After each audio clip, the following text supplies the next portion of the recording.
శ్రీ గురుభ్యో నమః. హరిః ఓం. వసుదేవసుతం దేవం కంసచానూరమర్దనం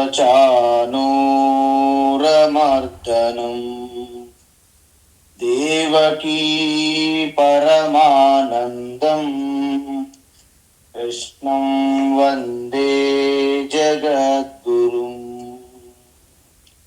తీర్త్వా మోహార్ణవం హత్వా రాగద్వేషాదిరాక్షసాన్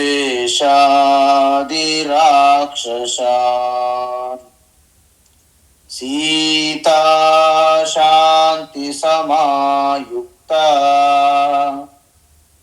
ఆత్మా రామో విరాజతే.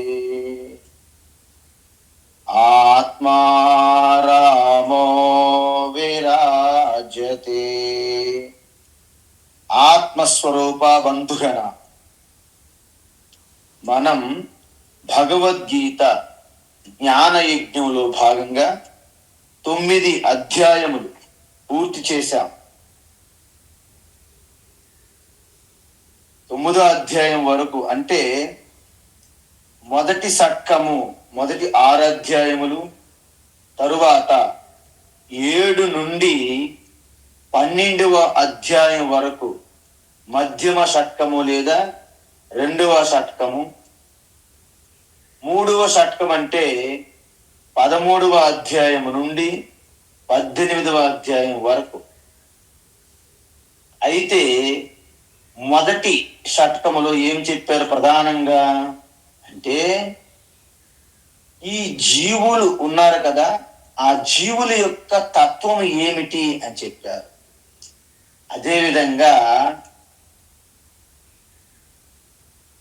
నిస్వార్థంగా నిష్కామంగా కర్తవ్య కర్మలను ఈశ్వరార్పణంగా చేయడాన్ని కర్మయోగం గురించి విస్తారంగా చెప్పారు. 3వ అంశం ఏమిటంటే, మన యొక్క ప్రయత్నం అనేది చాలా అవసరము. మానవ ప్రయత్నము చాలా ముఖ్యమైనది. ఉద్ధరేదాత్మనాత్మ కర్మణ్యేవాధికారస్తి. ఇలా యోగస్థాకుడు కర్మ అని అంటే ఆ ప్రయత్నము, కర్మయోగము, జీవుని యొక్క తత్వం, ఈ 3 మొదటి 6 అధ్యాయాల్లో ముఖ్యంగా దర్శించాము.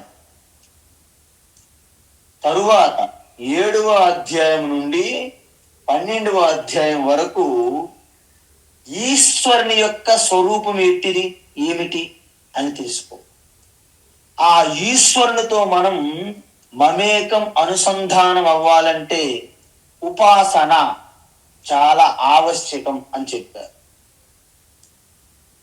ఎందుకంటే మీరు చేసే ప్రతి ప్రయత్నానికి ఈశ్వరుని యొక్క కృప అత్యావశ్యకము అని 3వ టాపిక్ ఈశ్వర అనుగ్రహము లేదా కృప. ఈ 2 అంటే మొదటిది కర్మరూప భక్తి, 2వది ఉపాసన రూప భక్తి. 3వ షట్కములో అంటే 13 నుండి 18 అది ఆత్మజ్ఞాన విచారణ రూప భక్తి అంటారు. విచారణ అంటారు దానిపైన. సో ఈ 2ంటికి భక్తి అనేది 3ంటిలో ఆధారంగా ఉన్న ఇన్నెడుతు. అందుకే మనం 9వ అధ్యాయం ఆఖరులు చూసాం. ఈ సంసారమునకు మూల కారణం ఏమిటి అంటే, అవజానంతి మాం మూఢాః మానుష్యం తనుమాశ్రితం పరం భావం అజానంతః మమ భూత మహేశ్వరం అని చెప్పారు. అంటే నా యొక్క ఉన్నత అంటే పరాప్రకృతి అయినటువంటి శుద్ధ చైతన్య నిర్గుణ స్వరూపం తెలుసుకోకపోవడం అజ్ఞానమే వారి యొక్క సంసారమునకు కారణం అన్నారు కదా. మరి ఆ కారణం నుండి బయటపడాలంటే ఏం చేయాలి? భక్తి ఒక్కటే మార్గం అని చెప్పేశారు 9వ అధ్యాయం.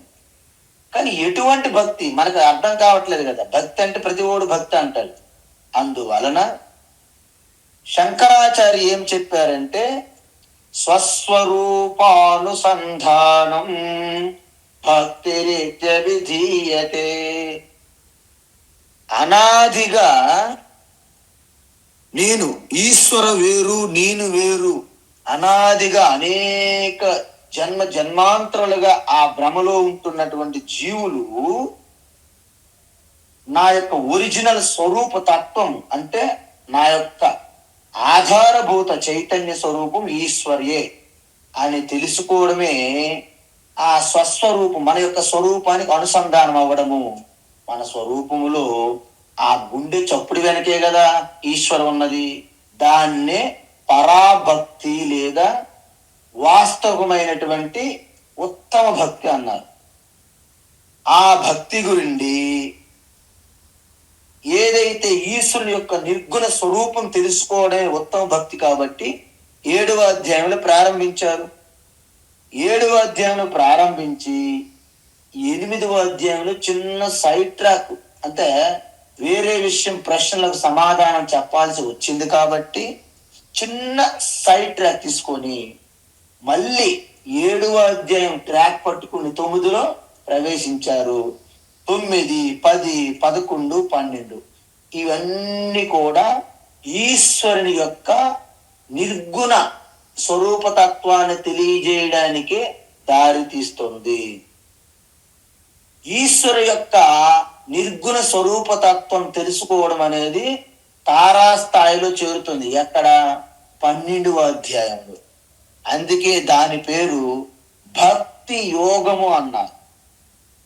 ఆ భక్తి యోగము తెలుసుకునే ముందు మనం ఒక ఏకరూప ఈశ్వర గురించి ప్రారంభించి, అంటే ఇష్టదైవంగా ప్రారంభించి దానిపైన బాగా నిష్ట సాధించి అదే ఇష్టదేవత జగత్తంతా వ్యాపించి ఉన్నది అని ఇంటర్మీడియట్ లెవెల్కి వెళ్ళాలి. అంటే విశ్వరూప సందర్శనకి వెళ్ళాలి అంటే సమాజంలో ఉన్న ప్రతి గొప్ప విషయాన్ని ఈశ్వర స్వరూపంగా దర్శించాలి. కాబట్టి ఆ ఈశ్వర యొక్క విభూతులు దర్శించాలి. దానిని విభూతి యోగము అంటారు.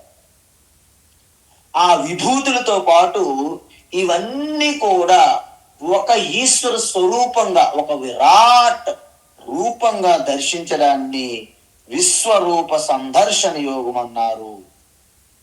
ఆ తర్వాత ఈశ్వరుని యొక్క ఉన్నత స్వరూపమైనటువంటి పరాప్రకృతి నిర్గుణ స్వరూపం, దానిని ఆత్మానుసంధానంగా, స్వస్వరూపానుసంధానంగా దర్శించడాన్ని భక్తి యోగం అన్నారు. 12వ అధ్యాయం. ఇది మీకు ఓవరాల్ ఒక పిక్చర్ అంటారనమాట. ఇది మీకు తెలిసి గుర్తుండాలి. అందువలన ఈశ్వరుని యొక్క ఇప్పటి వరకు 2 రూపాలు మనం చూసాం. 7వ అధ్యాయం 9వ అధ్యాయంలో ఏంటి? పరాప్రకృతి, అపరాప్రకృతి. పరాప్రకృతి అంటే ఈశ్వరుని యొక్క ఉన్నత స్థాయి, అంటే శుద్ధ చైతన్యము. అపరాప్రకృతి అంటే మన చుట్టూ ఉన్న పంచభూతాత్మతో కూడినటువంటి ప్రకృతి, వ్యావహారిక స్థాయి. అందువలన మీరు ఈశ్వర అంటే ఏం తెలుసుకోవాలి? శుద్ధ చైతన్యము ప్లస్ మాయా స్వరూపమైనటువంటి ప్రకృతి. శుద్ధ చైతన్యం శివ అయితే ఈ మాయా ప్రకృతినే శక్తి లేదా పార్వతి అంటారు. ఈ 2 కలిస్తే ఈశ్వర అండి. మనమేమనుకుంటాం? ఈశ్వర అంటే శివ పార్వతులు భార్యాభర్తలు అనుకుంటాం. అది కాదు. ఇక్కడ ఈ ఈశ్వరుని శివ పార్వతి ఇద్దరు కలిస్తేనే సంపూర్ణ ఈశ్వర. దాన్ని మనము అర్ధనారీశ్వర స్వరూపంగా దర్శిస్తుంటాం. సో ఇప్పుడు మీరు ఒక విషయం గుర్తుపెట్టుకోవాలి, చాలా ఇంపార్టెంట్. ఏమిటి? అసలు శుద్ధ చైతన్యముకి, శివకి, మరి ప్రకృతి మ్యాటర్ పార్వతికి మధ్య ఉన్న పోలికలు ఏమిటి అంటే, ఈ రెండింటి మధ్య కొన్ని సమానమైన అంశాలు, లక్షణాలు ఉన్నాయి, భిన్నమైనటువంటి అంశాలు కూడా ఉన్నాయి. ఫస్ట్ సమానంగా ఏమున్నాయో చెప్పండి అని అడిగామనుకోండి, అదేమంటున్నారంటే శుద్ధ చైతన్యము కూడా అనాది స్వరూపమే. అది ఒకప్పుడు పుట్టింది, ఒకప్పుడు గిట్టింది కాదు, గిట్టేది కాదు, అది కూడా అనాది. మరి శక్తి మ్యాటర్ పార్వతి మరి అనాదేనా? అది కూడా అంటే మాయ కూడా అనాదియే. అందువల్ల చైతన్యం కాని ఈ ప్రకృతిని కాని మనము సృష్టించలేము. అంటే ఈ అనాది సృష్టించబడలేని ఈ శుద్ధ చైతన్యము ప్రకృతి సమ్మేళనం ఉంది కదా, మిశ్రం, దానినే సంపూర్ణ ఈశ్వరగా మీరు తెలుసుకోవాలి అన్నారు భగవాన్. సరే, ఇప్పుడు ఈ శివశక్తి ఉన్నది కదా, అంటే శివ అంటే మన ఆత్మ చైతన్యము, శక్తి అంటే మన శరీరము నుండి బుద్ధి వరకు ఇదంతా కూడా ప్రకృతి శక్తియే. మరి ఈ రెండింటి మధ్య ఉన్నటువంటి సమాన అంశం చూసాం, అనాది. మరి భిన్నమైనటువంటి అంశాలు లక్షణం ఏమిటి అంటే శుద్ధ చైతన్యం ఇటువంటి వికారం పొందదు, అంటే నిర్వికారము. మరి ప్రకృతి మాయ ఉన్నది కదా, మరి అదేంటి నిరంతరము మార్పులు వికారం పొందుతూ ఉంటుంది. అందుకే matter and energy cannot create and cannot destroy, but you can transform one form to another. అందువలన సైంటిస్టులు ఏమన్నారంటే, సరే బయటికి కనిపిస్తున్న మ్యాటర్ అయితే ఈశ్వర కాదు, కానీ ఎనర్జీ ఈశ్వరేమో అని సైంటిస్టులు వచ్చారు. మనమేమన్నామంటే, చూడండి మిత్రులారా, ఎనర్జీ కూడా వికారం పొందుతున్నది కాబట్టి ఎనర్జీ కూడా ఈశ్వర అవదు, ఆత్మ కాదు. అందువలన ఇక్కడ శుద్ధ చైతన్యం అంటే నిర్వికారం, ఎటువంటి వికారాలు పొందదు. కానీ మరి ప్రకృతి నిరంతరం వికారాలు పొందుతున్నది, అనేక గుణాలు ఉన్నాయి. రెండవది ఏంటంటే శుద్ధ చైతన్యము ఎల్లవేళలా ఉంటున్నటువంటి ఉనికి, సత్యం.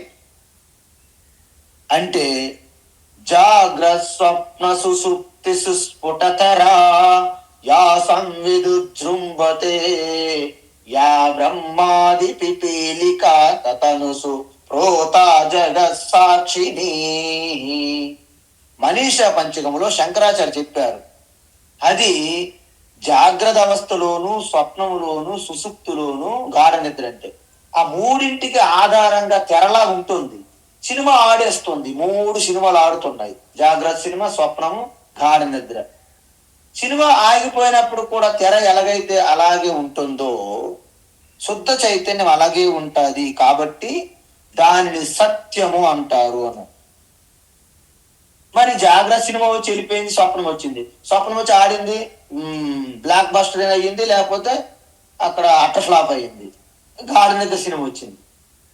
మరి వస్తున్న వెళ్ళిపోతున్న వాటిని ఏమంటారు? వాటిని మిథ్య అంటారు. అంటే చైతన్య శివ సత్యమైతే ప్రకృతి పార్వతి మిథ్య. అందువలనే అవి వస్తుంటాయి, పోతుంటాయి. ఈ విధంగా పరా ప్రకృతి సత్యము, అపరా ప్రకృతి మిథ్య. బ్రహ్మ సత్యం, జగత్ మిథ్య. ఇది మనకు చెప్పాలనుకుంటాను భగవాన్ శ్రీకృష్ణ. అయితే ఈ రెండింటిని కలిపి ఈ సృష్టికి మాతాపితలుగా మనము వర్ణిస్తుంటాం. మాతాపిత, జగత్పిత జగదీశ్వర, జగన్మాత జగదీశ్వరి అంటారు. అందుకే కాళిదాస, మహాకవి కాళిదాస తన రఘువంశం రాసే ముందు కావ్యం ప్రార్థనా శ్లోకం ఇలా దర్శించారు కాళిదాస్. ఏమిటి? వాగర్థావివ సంపృక్తౌ వాగర్థ ప్రతిపత్తయే జగత పితరౌ వందే పార్వతీ పరమేశ్వరౌ అన్నారు. అంటే మన వాక్కు అంటే మాట, దాని యొక్క అర్థం ఈ రెండింటిని ఎలాగైతే విడదీయలేమో, ఈశ్వర శివ, ఈశ్వరి పార్వతి అంటే పరాప్రకృతి అపరాప్రకృతులను విడదీయలేని బంధము. అందుకే ఈ రెండు కలిపి ఈ జగత్తుని సృష్టించినటువంటి ఈశ్వరుగా మనము దర్శించాలి. ఇప్పుడు చెప్పండి, ఈశ్వర ఈ సృష్టికి అంటే ఈ జగత్తుకి సృష్టించారా లేదా? అయితే మనం మొట్టమొదటి స్థానంలో ఏమనాలి? ఎస్, ఈశ్వరే ఈ జగత్తుకి సృష్టించారు. అంటే ఎలా సృష్టించారు? తన యొక్క జ్ఞానంతో. దాన్ని నిమిత్త కారణం అంటారు. అంటే ఏమిటి నిమిత్త కారణం అంటే? ఒక వడ్రంగి కుర్చీలను టేబుల్ను ఎలాగైతే తయారు చేస్తారో, ఒక కుమ్మరి కుండలను ఎలాగైతే తయారు చేస్తారో, ఆ విధంగా ఈశ్వరుడే ఈ జగత్తుని సృష్టించారు అందాం మొదటి స్థానంలో. అయితే ఇక్కడ మనం ఒకటి గమనించాలి. ఏంటి? మరి కుమ్మరికి వడ్రంకి వీళ్ళకి వాళ్ళ ఇల్లు అడ్రస్లు ఉన్నాయి. మరి జగత్తుని సృష్టించిన ఈశ్వరునికి అడ్రస్ ఎక్కడ చెప్తాం మనం? అందుకే మన వాళ్ళు ఏమన్నారంటే, ఈశ్వరుని యొక్క అడ్రస్ వైకుంఠములో ఉంది, లేకపోతే కైలాసములో ఉంది, బ్రహ్మలోకములో ఉంది అని మన ఈశ్వరునికి అడ్రస్ ఇస్తాం. ఎందుకంటే ఆయన ఈ ప్రపంచానంతటిని సృష్టించినటువంటి వ్యక్తి ఒక సాదాసీదా మనిషిగా ఉండకూడదు కదా. అంటే ఆయన యొక్క ఉన్నతమైన ఒక అద్భుతమైన శక్తిగా ఉండాలి. కాబట్టి ఎక్కడో వైకుంఠము కైలాసం అంటాం. అందుకే మనం ఏం చెప్తుంటాము? ఛాయాయాం పారిజాతస్య హేమ సింహాసనోపరి ఆసీనమంబుధశ్యామం ఆయతాక్షమలంకృతం చంద్రాననం చతుర్బాహుం శ్రీవత్సాంకిత వక్షసం రుక్మిణీ సత్యభామాభ్యాం సహితం కృష్ణమాశ్రయే అని విష్ణు సహస్రనామం మనం చదువుతునేటప్పుడు ధ్యాన శ్లోకాలుగా చదువుతుంటాం. ఏమిటి? వైకుంఠములో పారిజాత వృక్షాలుంటాయి. ఆ పారిజాత చెట్టు నీడలో భగవాన్ అలాగా సేద తీరుతుంటారు. అదే హేమ సింహాసనోపరి అంటే కనక సింహాసనం అంటే బంగారు సింహాసనం మీద ఆసీనులై ఉంటారు. అంబుద శ్యామం అంటే నల్లని నీల మేఘుడు. మన నల్ల కృష్ణుడు అంటాం కదా, నల్లని మేఘంగా ఉన్నటువంటి.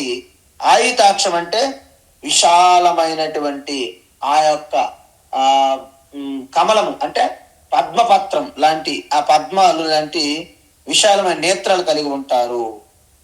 అలంకృతం అంటే మొత్తం వైజయంతిమాల ఆభరణాలు మొత్తము అలంకరించుకొని.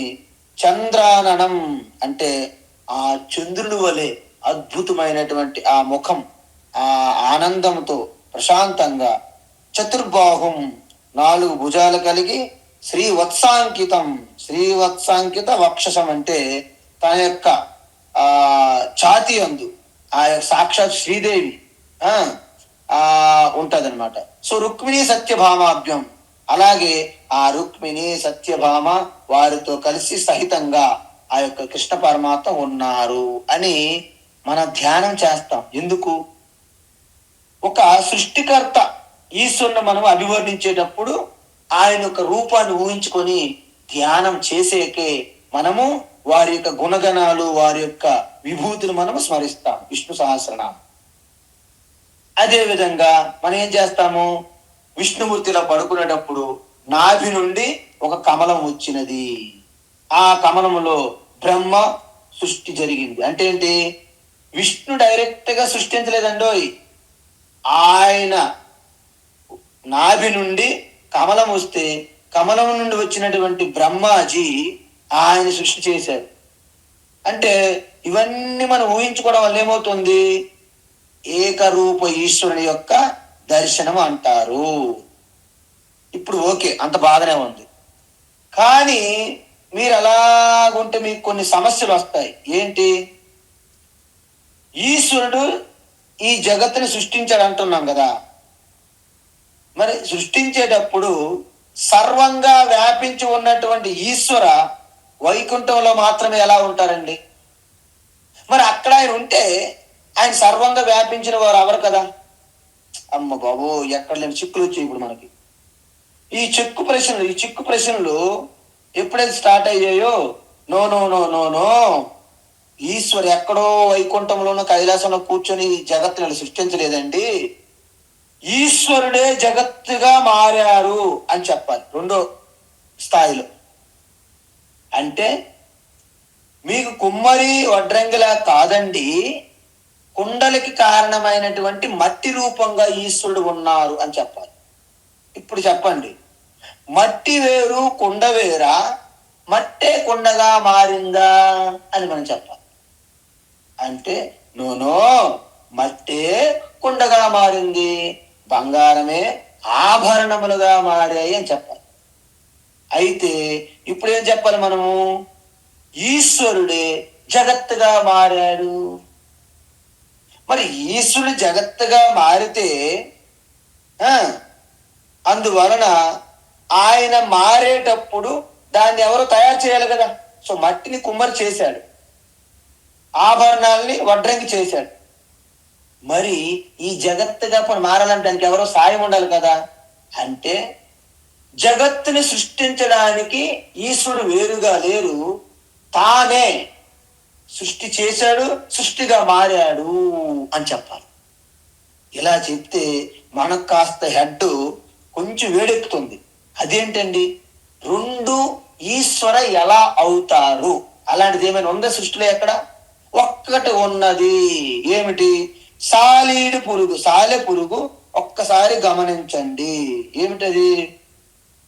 యథోర్ణనాభిసృజతే గృహ్ణతే చ అంటే సాలెపురుగు తనలో నుంచే దారాన్ని తీసుకొని సాలెగూడు కట్టి తర్వాత కొంతకాలం పాటు ఉన్న తర్వాత తనలోకే లాక్కుంటుంది.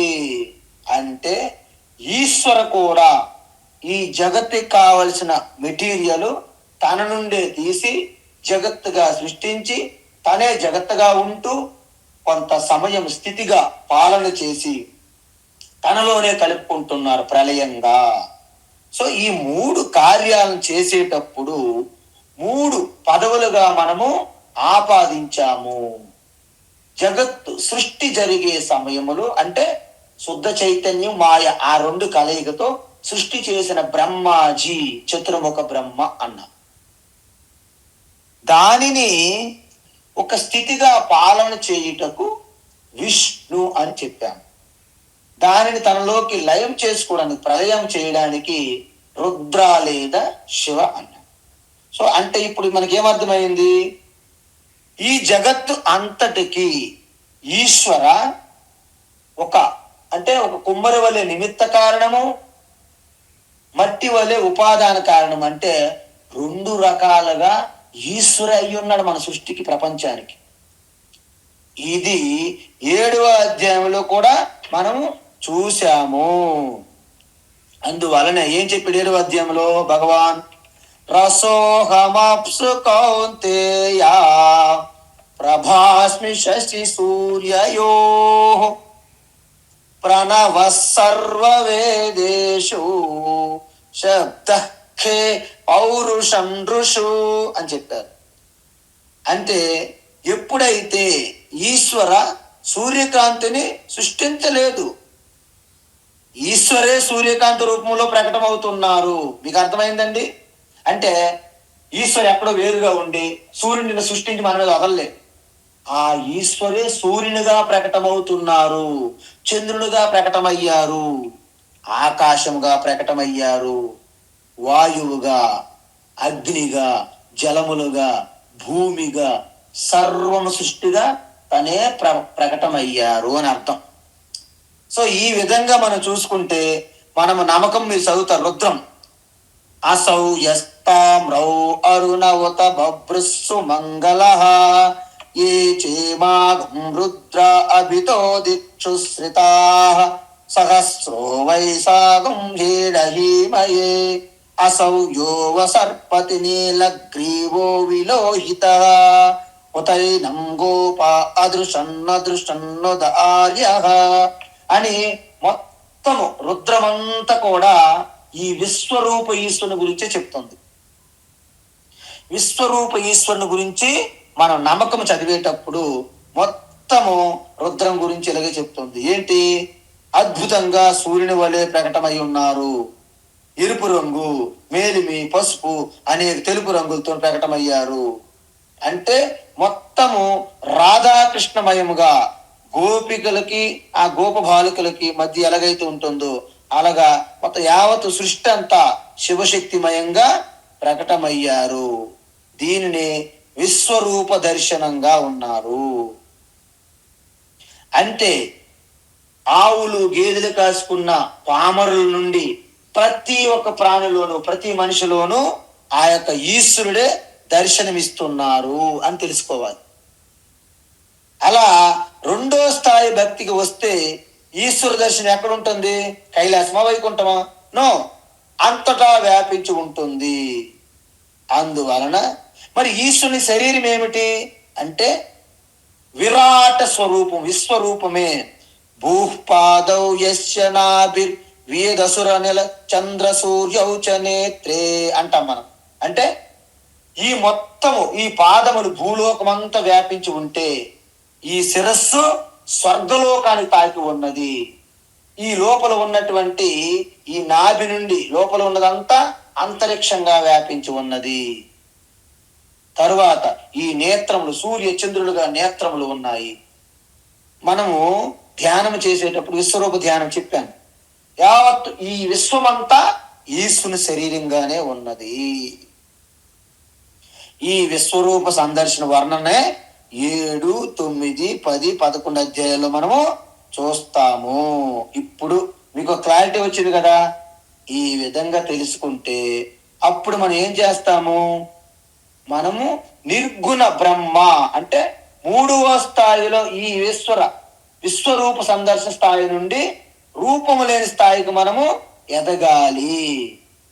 అందువలన మీరు ఇది మాత్రం ఎప్పుడు మర్చిపోవద్దు. ఏంటి? బ్రహ్మ సత్యం జగత్ మిథ్య అంటే అహం ఆత్మరూపంగా నేనుగా పరమాత్మ సత్యం. నేను కాకుండా సృష్టిలో మీరు ఏది తీసుకోండి, ఎంతటి గొప్ప తీసుకున్నా అది మిథ్యా రూపంలో వస్తుంది.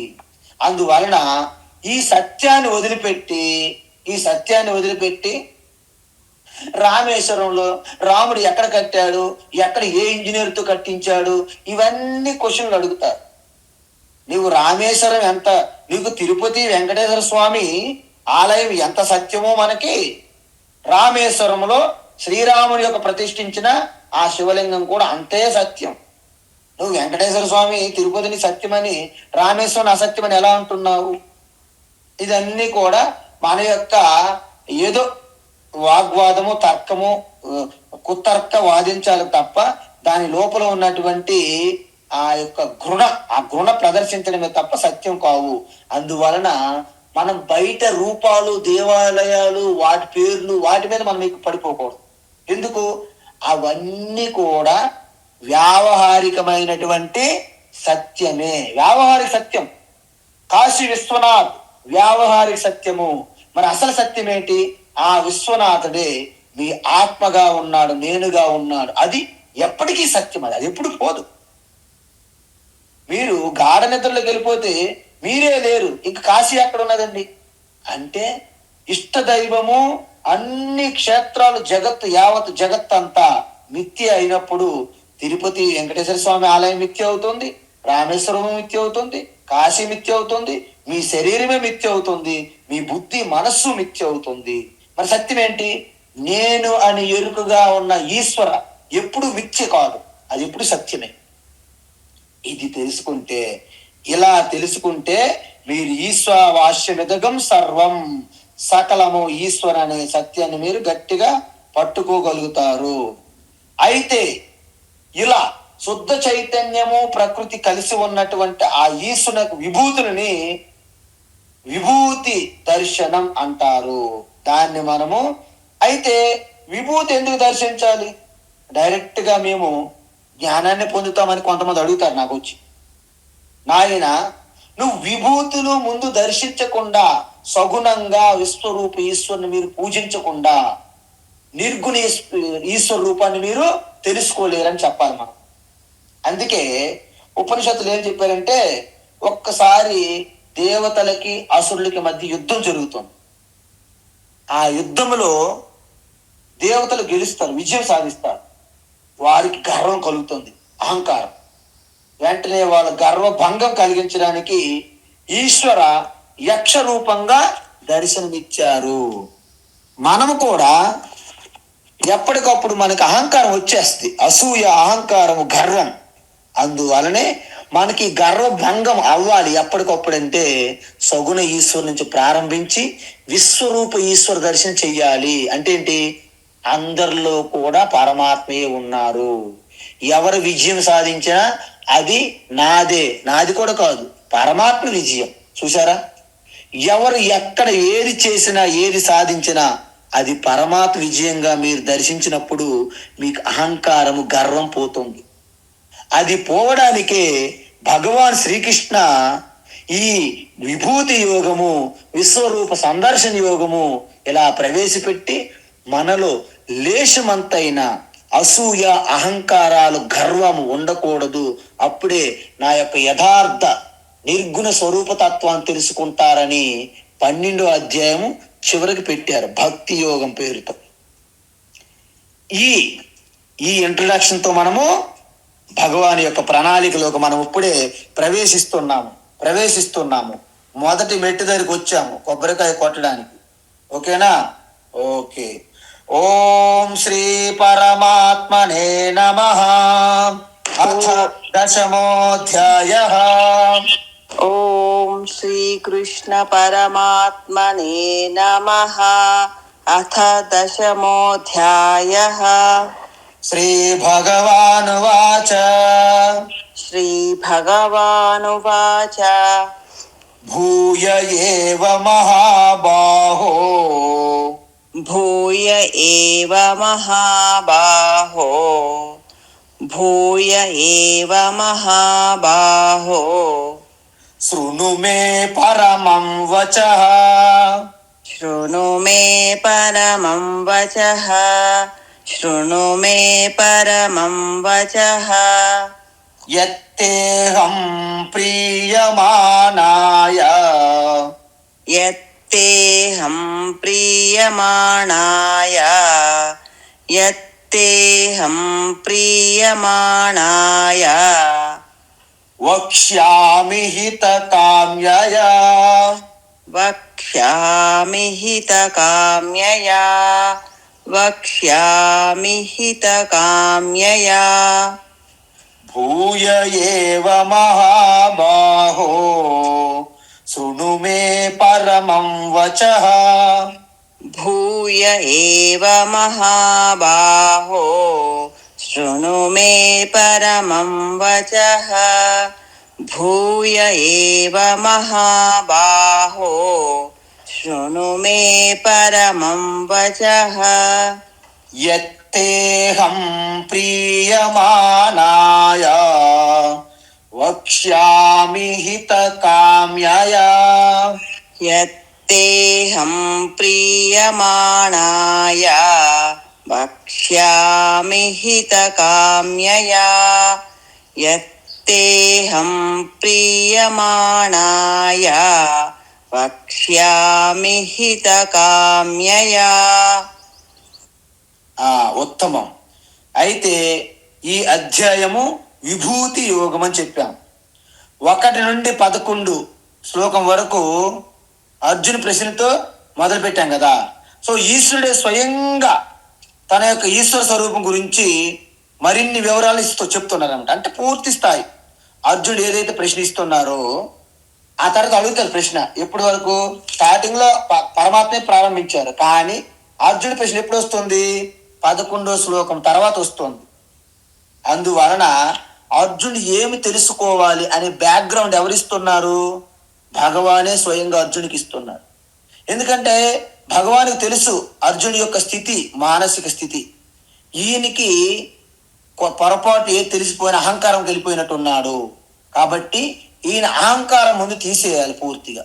అందువలన ఆ యొక్క విశ్వరూప, ఆ యొక్క ఈశ్వరు అసలు స్వరూపం ఏమిటి, నిర్గుణ స్వరూపాన్ని తీసుకెళ్లే ముందు బ్యాక్గ్రౌండ్ ఆయనలో పెడుతున్నారు. ఏంటి అంటే, ఏదైతే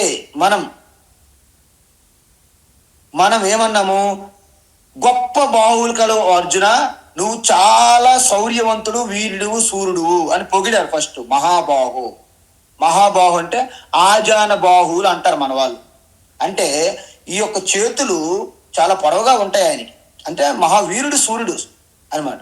అందువలన ఒక్కసారి ఏ మహాబాహు అంటే ఓకే నేను గొప్పని పొగుడుతాను కాబట్టి శ్రద్ధగా వింటారనమాట. అందువలన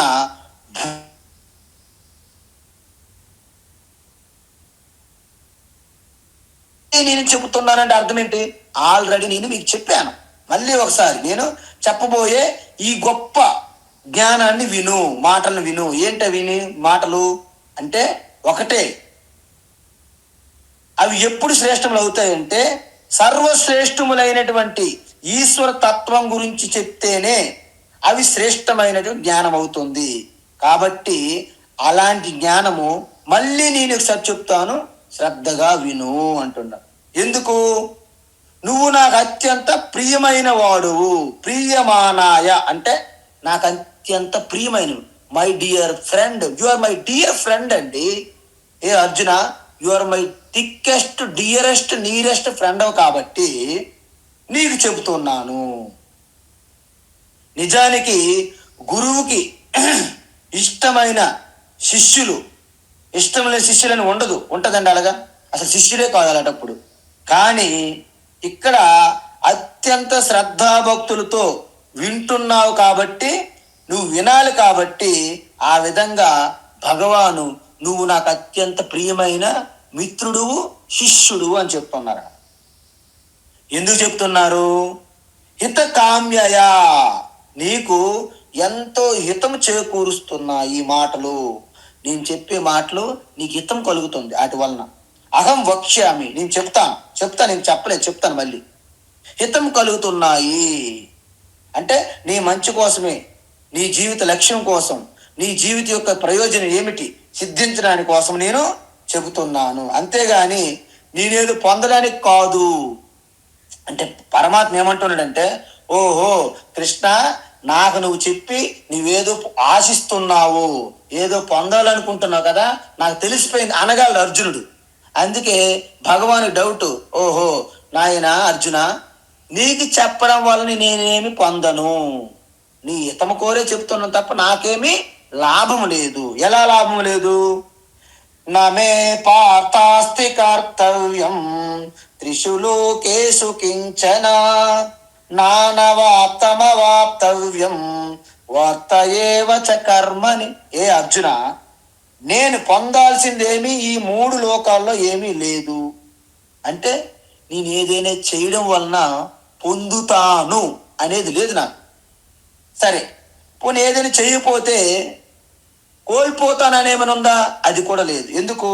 నేను పొందాల్సింది పొందకుండా లేదు, నేను చేయకపోతే కోల్పోయింది లేదు. అంటే నేనెప్పుడు కూడా అష్ట ఐశ్వర్యంతో, అష్ట సిద్ధులు, అష్ట మహిమలతో యావత్తు సృష్టికి ప్రభువుగా ఉంటాను, ఉన్నాను, ఉండబోతాను అని చెప్పి.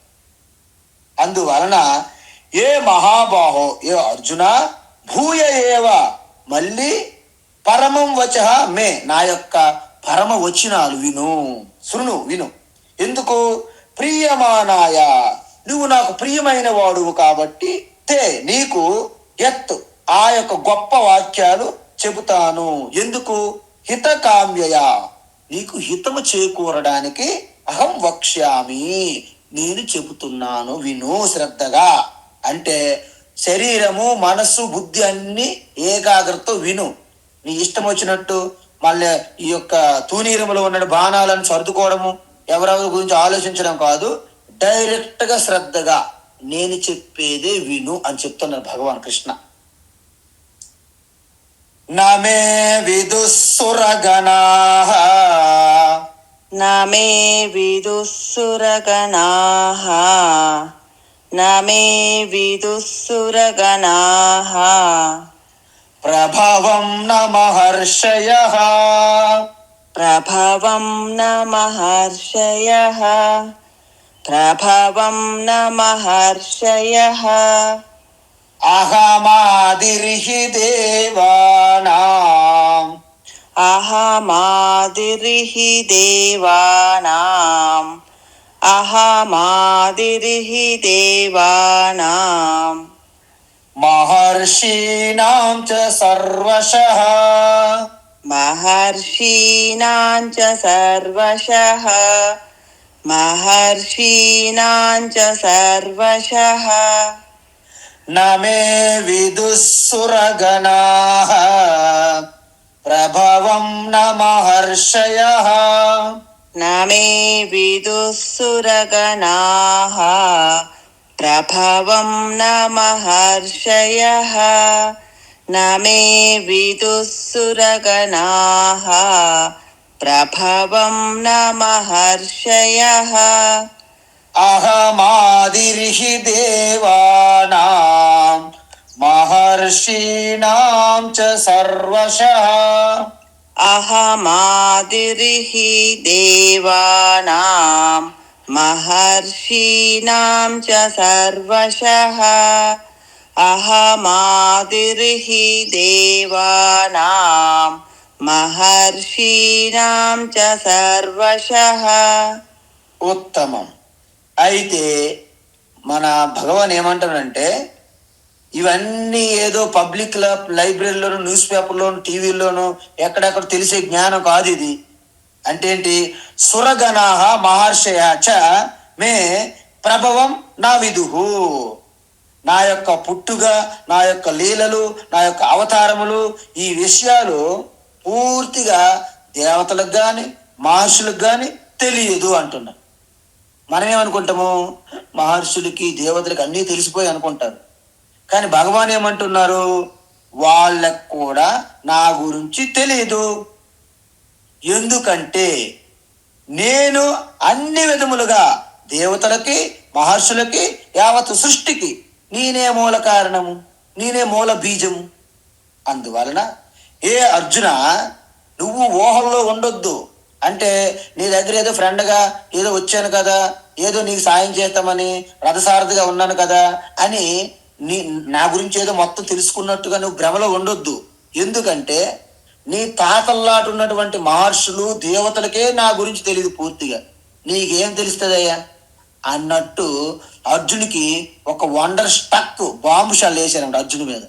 భయం, మై గాడ్, నాకు అంతా తెలిసిన అనుకుంటున్నాను. ఏమంది, నువ్వు విలేజ్ బాయ్, ఏదో బృందావనంలో గోకుల్లో ఎక్కడ ఆవులు కాసుకొని అలాగా ఉన్నావు, నీకేం తెలియదు. ఐఎమ్ ఏ సిటీ పర్సన్, నేను సిటీ కల్చర్ మాదంతా. వీఆర్ సిటీ, హస్తినాపురం ఇది బిగ్ సిటీ అనమాట. అప్పుడు అందువల్ల ఈ భ్రమలో ఉండేవాళ్ళు అనమాట వీళ్ళందరూ, కౌరవులు పాండవులు కృష్ణుడి మీద. ఇప్పుడు ఏమంటాడు ఆయన, అర్జున నా గురించి ఋషులకి దేవతలకి వాళ్ళు ఎవరికీ తెలియదు, నీకేం తెలుస్తుంది? అయితే మన డౌట్ ఏంటి, దేవతలకి మహర్షులకి ఎందుకు తెలియదు నీ గురించి? వాళ్ళు తెలిసిపోవాలి కదా. అంటే వాళ్ళ యొక్క బీజము, వాళ్ళ పుట్టు పూర్వోత్తరాలు, వారి యొక్క పుట్టుక, వాళ్ళ జన్మ, వాళ్ళ యొక్క ప్రకటన అవడానికి మూల కారణం నేనై ఉన్నందువలన వాళ్ళు కూడా నా గురించి తెలుసుకోలేదు. చూసారు ఎంత ప్రమాదం చెప్పారు కృష్ణ పరమాత్మ. అందువలన దేవతలకు కూడా నా గురించి పూర్తిగా తెలియదు. అందుకే కేనోపనిషత్తులో వాళ్ళు మేమే గెలిచాము, మేమే విజయం సాధించామని సెలబ్రేషన్ చేసుకున్నారంట, అసురుల మీద గెలిచామని. ఇంద్రుడు, అగ్ని, వాయువు, వరుణ అందరూ వీళ్ళ గర్వభంగనం అణచాలని చెప్పి ఒక యక్షుడి రూపంలో భగవాన్ అక్కడ ప్రకటమయ్యారు. మీకు అంతా కథ తెలుసు, చెప్పాను నేను. ఇంద్రుడు చూశాడు, మై గాడ్, ఏంటి ఈ యొక్క ఇంత భయంకరమైన కాంతిపుంజము యక్షగా ఉన్నది. ఏ అగ్ని కామియ రా, భగవాన్ ఇంద్ర ఏంటి ఆజ్ఞ? అక్కడ ఉన్నా చూడండి ఆ యక్ష, అది ఎవరో కనుక్కోండి రా. వెంటనే అగ్ని ఒక దూకుడుగా వెళ్ళాడనమాట, భయంకరమైన స్పీడ్తో వెళ్ళి నువ్వెవరు అని అడిగే లోపే ఆ యక్ష తిరిగి అడిగాడనమాట అగ్నికి, ఎవరవయ్యా నువ్వు ఎంత స్పీడ్ వస్తున్నావని. వెంటనే అగ్నిదేవుడికి గాలి తీసినట్టు అయిపోయింది. మన ఇంటికి ఒక మంత్రి వచ్చాడు అనుకోండి, అనుకోకుండా ఒక మంత్రి ఇంటి గుమ్మంలో నిల్చున్నాడు, ఎవరయ్యా నువ్వు ఇక్కడ నిల్చున్నావని అన్నాను అనుకోండి, మంత్రికి ఏమవుతుంది చెప్పండి? అలాగ నిలబడి మీరు అనా చెట్టు కొమ్మ కొట్టినట్టు కాలు కొట్టినట్టు అయిపోతుంది. మంత్రి నేను తెలీదా? లేకపోతే ఒక కమలాసన్ వచ్చాడు అనుకోండి, ఎవరయ్యా నువ్వు అంత నెగిటివ్ పర్సన్ లాగా ఉండవు అన్నారనుకోండి, వాడికి చనిపోవాలి. ఎందుకు? ఇంత ఫేమస్, నేను దశావతారం సినిమా తీశాను, హిందూ ధర్మం అంటే మన పడదు, ధర్మం అంటే పడదు ఆడికి. ప్రకాష్ రాజు ఉన్నాడు, ఈ హిందూ ధర్మములు అన్ని వాడేసుకుంటారు. హిందూ ధర్మం సనాతన ధర్మం అంటే ఒకటే కరోనా పట్టినట్టు ఒకటే వెర్రి వికారాలు ఉంటాయి వాళ్ళకి. అందువలన ఇక్కడ అగ్నిదేవుడు ఒక్కసారి గర్వం భంగమైనది. నా గురించి తెలీదా, నేను అగ్నిదేవతని, ప్రపంచంలో ఏ వస్తువునైనా దగ్ధం చేసి పడేస్తున్నావు, నా గురించి నీకు తెలియకపోవడం ఏంటి అని ఇంకా గర్వం ప్రదర్శించాడు, అహంకారం. అగ్ని, ఓహో అంత సీన్ ఉందా నీకు? అయితే ఈ చిన్న గడ్డి పరకు ఉంది కదా, ఇదిగో తీసుకో, దీన్ని దగ్ధం చేసి చూపెట్టినాకన్నా. అగ్నిదేవుడు ఎంత ప్రయత్నించి తన శక్తులన్నీ ఒడ్డినప్పటికీ ఆ యొక్క పచ్చ గడ్డికరని దగ్ధం చేయలేకపోయాడు అగ్నిదేవుడు. ఎందుకు? అగ్నిదేవుల్లో ఉన్న శక్తి కూడా పరమాత్మ తెలుసుకోలేకపోయాడు అగ్నిదేవుడు. వెంటనే ముఖం వాడిపోయింది, ముఖం దించుకొని సైలెంట్గా వెళ్ళిపోయాడు అగ్నిదేవుడు. ఏమైంది అగ్ని? ఏమో తెలియదండి, ఎందుకంటే ఈ భంగమంతా గర్వభంగం అంతా చెప్పలేడు కదా. అందువలన వాయువుకి పిలిచి, ఏ వాయు, go and find out who is that యక్ష ఎవరో వెళ్ళి కనుక్కో. వాయు మహా స్పీడ్ మీద వస్తున్నాడు కదా, మనోజవం మారుత తుల్య వేగం కదా అది, అంత స్పీడ్గా వాయుదేవుడు వచ్చాడు. వచ్చాక మళ్ళీ సేమ్ రిపీట్ సీను, ఎవరివయ్యా నువ్వు ఇంత స్పీడ్గా వచ్చేస్తాను పైకి అన్నాడు. నేను తెలీదా, నేను వాయుదేవుడిని. అయితే నీ గొప్పదనం ఏంటి? ఈ సృష్టి మొత్తం కదిలించేస్తానండి నా వేగంతో. అవును, అంత సీన్ ఉందా? ఈ గడ్డి పరని కదిలించా అన్నాడు. ఎంత ఊదినా సరే అస్సలు గడ్డి గారు కదలట్లేదు. వెంటనే ముఖం వాడిపోయింది వాయువుకి. తర్వాత వీళ్ళిద్దరూ ఏం చెప్పట్లేదు.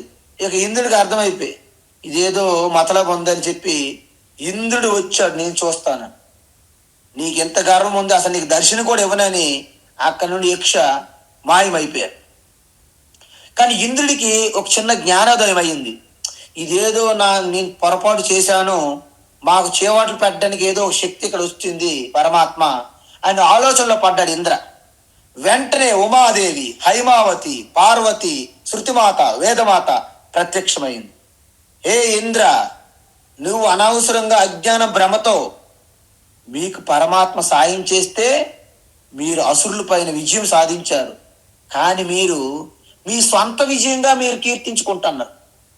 అది ఈశ్వరుడికి అవమానం. కాబట్టి ఈశ్వరుడు మీకు ఇలా గుణపాఠం చెప్పారన్న. అమ్మ మహాతల్లి, జగజ్జనని తల్లి పార్వతి, ఉమాదేవి తప్పైపోయింది అని ఒప్పుకున్నాడు ఇంద్రుడు. అప్పుడు ఈశ్వర తత్వం గురించి బోధ చేసింది అనమాట ఆ ఉమాదేవి ఇంద్రునికి. ఆ విధంగా ఈశ్వరులకు విభూతులు, విశ్వరూప సందర్శనము తెలుసుకొని ఆ నిర్గుణ ఈశ్వర తత్వాన్ని తెలుసుకున్నాడు ఇంద్ర. అందువలన ఇంద్రుడికి కూడా దేవతలకు కూడా నా గురించి యథార్థంగా తెలియదు. సురగణ అంటే దేవతలు కదా, నా విదుహు వారికి తెలియదు. ఏంటి? మే ప్రభవం, నా యొక్క శక్తి, నా యొక్క జన్మ, నా అవతారము, నా స్వరూపము ఇవేవి వారికి తెలియవు.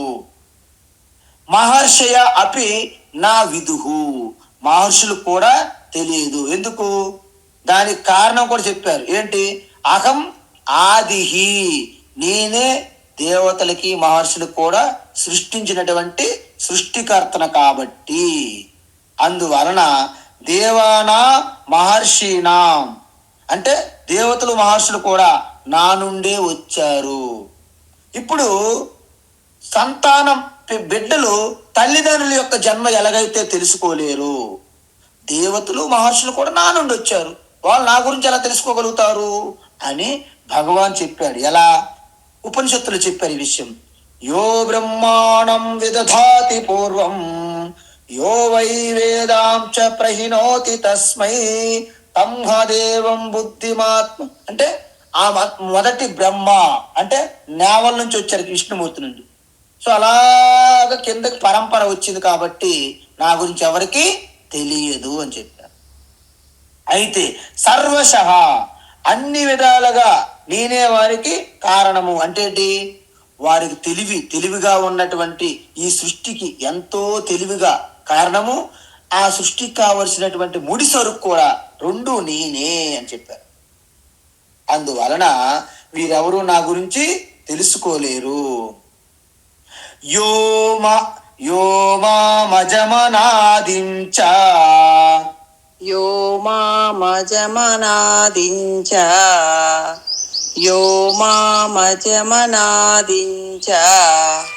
వేత్తి లోకమహేశ్వరం వేత్తి లోకమహేశ్వరం వేత్తి లోకమహేశ్వరం అసమ్మూఢ సమత్యేషు అసమ్మూఢః సమర్థ్యేషు అసమ్మూఢః సమర్థ్యేషు సర్వపాపైః ప్రముచ్యతే సర్వపాపైః ప్రముచ్యతే సర్వపాపైః ప్రముచ్యతే యో మామజమనాదించ వేత్తి లోకమహేశ్వరం యో మామజమనాదించ వేత్తి లోకమహేశ్వరం యో మామజమనాదించ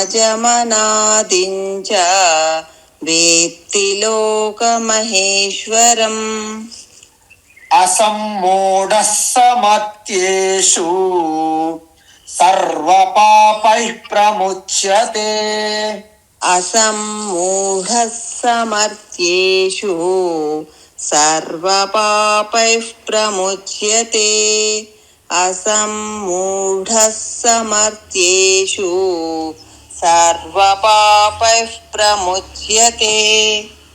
ఉత్తమం. అయితే భగవాన్ ఏమంటున్నారంటే ఎవరైతే మాం అంటే నన్ను అజం అనాదిం లోక మహేశ్వరం అంటే నాకు జన్మలేనిది అనాదిగా ఈ సకల ప్రాణులకి ప్రభువుగా ఉన్నానని వేత్తి ఎవరైతే స్పష్టంగా యథార్థంగా తెలుసుకుంటారో మర్త్యేషు మానవులలో అసమ్మూఢ అంటే ఎటువంటి భ్రమ మోహము అజ్ఞానము ఏమి లేనివారై వాళ్ళు సర్వ పాపై అన్ని కల్మషాలు పాపాల నుండి ప్రముచ్యతే విముక్తులవుతారు. చూసారా? ఈ విధంగా నా యొక్క అద్భుతమైనటువంటి తత్వం తెలుసుకున్న వాళ్ళే మోక్షం పొందుతారు. అందువలన మోక్షానికి కారణం ఏంటండి? ఈశ్వరుని యొక్క అసలు స్వరూప తత్వాన్ని తెలుసుకున్న వారే మోక్షం పొందుతారు. ఇది భగవాన్ యొక్క వాక్కు, ఈశ్వర వాక్కు. మరింత వివరణ రేపటి క్లాసులో చూద్దాం. హరి ఓం తత్సత్. సర్వం శ్రీకృష్ణార్పణమస్తు.